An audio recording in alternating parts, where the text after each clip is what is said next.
बात बहुत पुरानी है। एक नगर में एक बहुत प्रसिद्ध महात्मा रहा करते थे।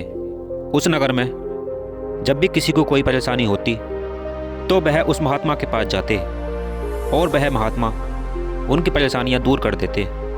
उस नगर में एक बहुत गरीब आदमी रहता था।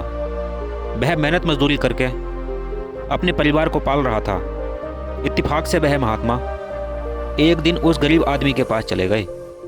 उसने बड़े प्रेम भाव से महात्मा की सेवा की। महात्मा जी उसके स्वभाव को देखकर बहुत खुश हुए। उन्होंने कहा, मैं तुम्हारी इस सेवा से बहुत प्रसन्न हूँ। अगर तुम्हारे जीवन में कोई परेशानी हो तो बताओ। तो उस गरीब आदमी ने महात्मा जी से कहा, मैं बहुत गरीब हूँ। मेरी कमाई से मेरे परिवार का गुजारा नहीं हो पाता है। कृपया आप मुझ गरीब पर दया करें। मुझे कोई ऐसा रास्ता बताएं जिससे मैं अपनी गरीबी को दूर कर सकूं। महात्मा जी उसकी बात सुनकर प्रसन्न हुए और उससे कहने लगे कि मेरे पास एक पारस है जो लोहे को सोना बना देता है।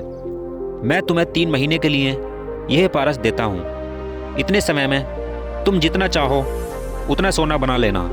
महात्मा जी तो उस पर दया करके चले गए। लेकिन अगर इंसान के कर्म अच्छे ना हो तो उसे कितना भी अच्छा मौका मिले वह उसको व्यर्थ गंवा देता है। पारस मिलने के बाद यह गरीब आदमी बाजार गया। इसने वहाँ लोहे का भाव पूछा। दुकानदारों ने कहा, पहले तो 2 रुपये किलो था लेकिन अब 4 रुपये किलो है। यह उन दुकानदारों से बोला कि मुझे घाटे का सौदा नहीं करना।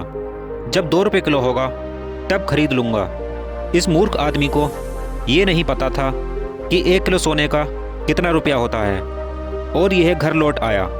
दूसरे महीने ये फिर बाजार गया। इसने पूछा, लोहे का क्या भाव है? दुकानदारों ने कहा, अब तो 8 रुपये किलो है। इसने फिर कहा कि जब 4 रुपये किलो होगा तब खरीदूंगा। इतने में 3 महीने गुजर गए। उधर वो महात्मा भी सोचने लगे कि अब चलो अपना पारस ले आएं। उस गरीब आदमी ने तो अपनी झोंपड़ी की जगह एक महल बना लिया होगा। जब महात्मा जी उसके घर आए तो वह देखकर हैरान हो गए। उस गरीब आदमी के पास वही टूटी सी झोंपड़ी और वही गरीबी थी। महात्मा जी उससे अपना पारस लेकर चले गए। दोस्तों, यही उदाहरण हम पर भी सटीक बैठता है। यह इंसान का जन्म एक पारस ही है और वह महात्मा मतलब हमारा मालिक, जिसने हम पर दया करके हमें मनुष्य का जन्म दिया है।